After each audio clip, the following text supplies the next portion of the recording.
Baik, selamat siang. Pada hari ini adalah pertemuan pertama kita. Namun sebelum kita mulai proses belajar mengajar, saya akan memperkenalkan diri saya terlebih dahulu. Nama saya Yeremia Mendoringin, alamat Tondano. Sebelum kita memulaikan proses belajar mengajar kita, saya minta satu siswa untuk memimpin doa di depan. Dipersilakan.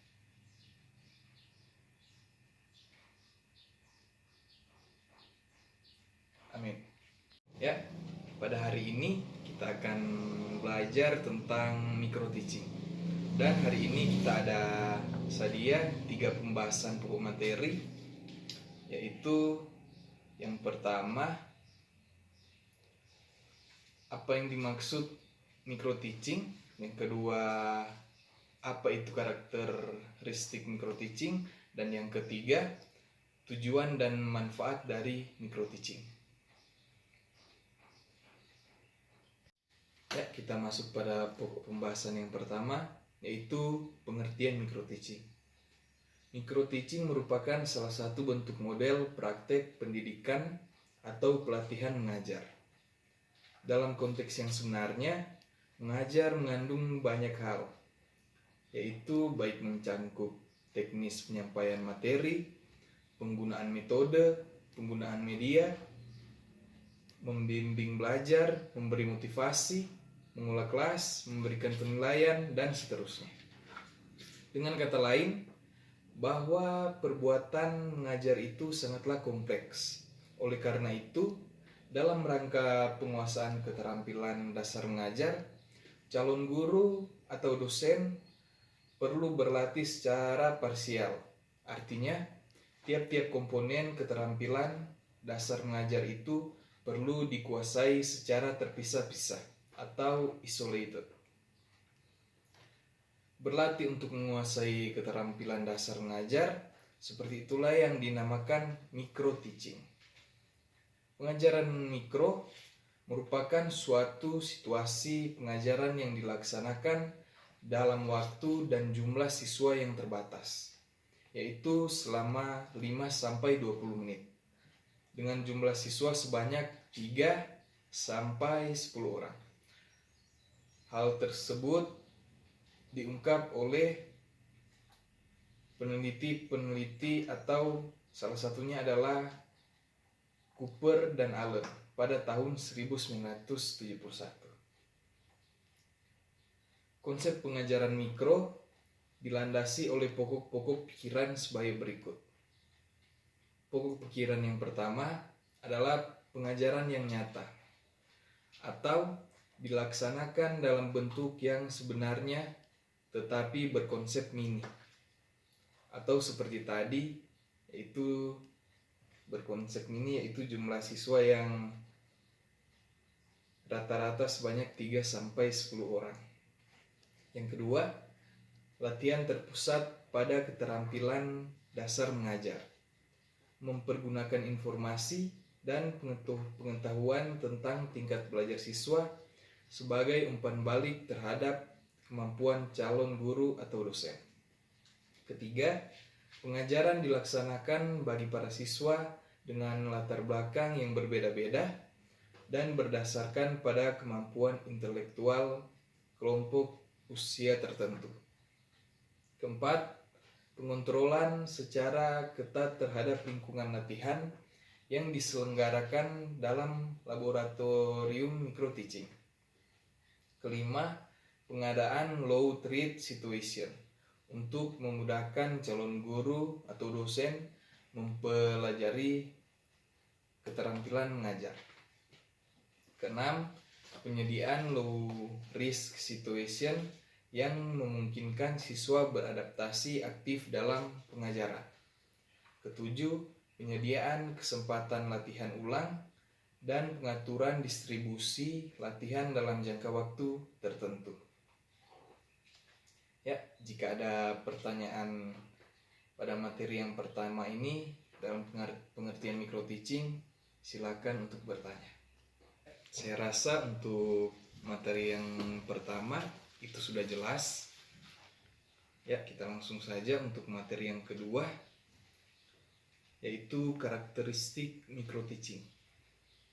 Pengajaran mikro merupakan real teaching, tetapi dalam skala mikro.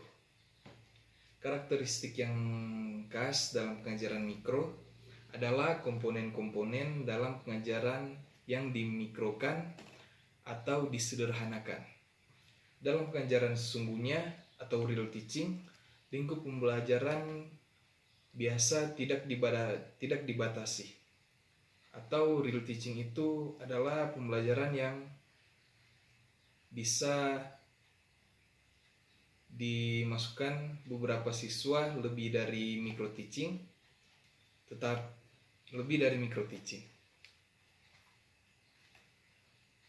Ya, real dengan micro itu berbeda.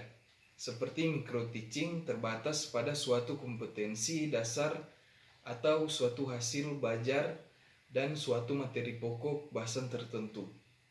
Demikian pula alokasi waktunya juga terbatas antara 10-15 menit. Jumlah siswa juga dikecilkan hingga berkisar 10-15 siswa. Serta keterampilan dasar yang dilatihkan juga terbatas atau terisolasi. Berbeda dengan real teaching, siswanya tergantung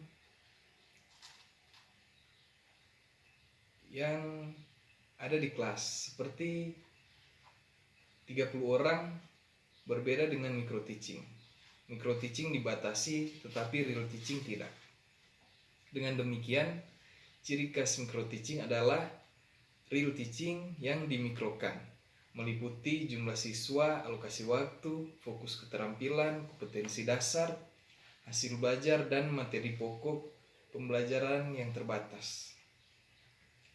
Pelaksanaan mikro pada prinsipnya merupakan realisasi pola-pola pengajaran yang sesungguhnya real teaching, yang didesain dalam bentuk mikro atau kecil.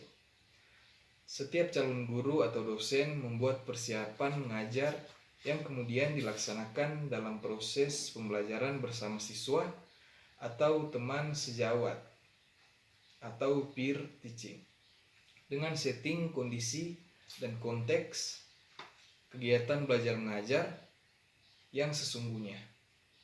Berikut ini disajikan daftar komponen mengajar yang dimikrokan dibandingkan dengan pengajaran yang normal atau real teaching.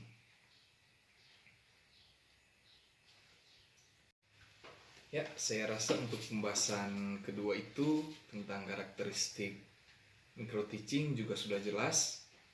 Jadi kita langsung lanjut saja pada materi yang ketiga, yaitu tujuan umum dan manfaat micro teaching. Tujuan umum pengajaran micro teaching adalah untuk memberikan kesempatan kepada mahasiswa atau calon guru atau dosen untuk berlatih mempraktekkan beberapa keterampilan dasar mengajar di depan teman-temannya dalam suasana yang konstruktif, sportif, dan bersahabat, sehingga mendukung kesiapan mental, keterampilan, dan kemampuan atau performance yang terintegrasi untuk praktek mengajar sesungguhnya di sekolah atau institusi pendidikan. Adapun tujuan khusus pengajaran mikro antara lain sebagai berikut. Yang pertama itu adalah mahasiswa terampil untuk membuat persiapan mengajar. Yang kedua, membentuk sikap profesional sebagai calon guru atau dosen. Yang ketiga, berlatih menjadi guru yang bertanggung jawab dan berpegang pada etika keguruan. Yang keempat, dapat menjelaskan pengertian micro teaching. Yang kelima, dapat berbicara di depan kelas secara runtun dan runut sehingga mudah dipahami oleh peserta didik. Keenam, terampil membuka dan menutup pelajaran. Yang ketujuh, dapat bertanya secara benar. Yang kedelapan, dapat memotivasi belajar siswa didik. Yang kesembilan, dapat membuat variasi dalam mengajar. Yang ke-10, dapat menggunakan alat-alat atau media pembelajaran dengan benar dan tepat. Yang ke-11, dapat mengamati keterampilan keguruan secara objektif, sistematis, kritis, dan praktis.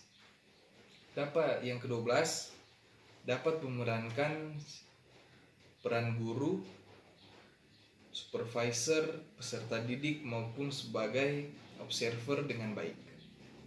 Yang ke-13, dapat menerapkan teori belajar dan pembelajaran dalam suasana yang tepat dan menarik. Yang ke-14, berlatih membangun rasa percaya diri. Itu dia tujuan khusus pengajaran micro teaching antara pengajaran micro teaching. Ya, pengajaran micro teaching dimaksudkan untuk mengatasi kelemahan model praktek pengajaran tradisional. Melalui pengajaran micro teaching, keterampilan mengajar yang dipotensial dapat diorganisasikan dalam bentuk penampilan yang utuh. Seorang yang mengajar yang sebenarnya di kelas, seorang yang praktik akan lebih siap dan terampil untuk mengantisipasi perilaku mengajar yang sebenarnya di kelas. Beberapa hasil penelitian menunjukkan bahwa pengajaran micro teaching memberikan pengaruh positif dalam melatih keterampilan mengajar di kelas. Ya, Brown dan Armstrong di tahun 1975 mencatat hasil riset tentang manfaat pengajaran micro teaching sebagai berikut. Yang pertama itu kolerasi antara pengajaran micro teaching dan praktik keguruan sangat tinggi. Artinya calon guru atau dosen yang berpenampilan baik dalam pengajaran micro teaching akan baik pula dalam praktik mengajar di kelas. Yang kedua, praktik yang lebih dulu menempuh program pengajaran micro teaching ternyata lebih baik atau lebih terampil dibandingkan praktikan yang mengikuti pengajaran mikro. Yang ketiga, praktik yang menempuh pengajaran mikro menunjukkan prestasi mengajar yang lebih tinggi. Berdasarkan hasil penelitian tersebut dapat dikemukakan bahwa praktik yang memiliki prestasi tinggi dalam pembelajaran micro teaching akan berprestasi pula dalam praktik mengajar. Oleh karena itu, perbedaan prestasi pengajaran mikro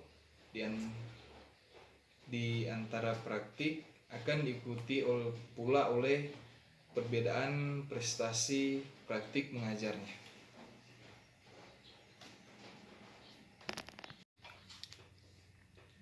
Ya, materi kita sampai di sini.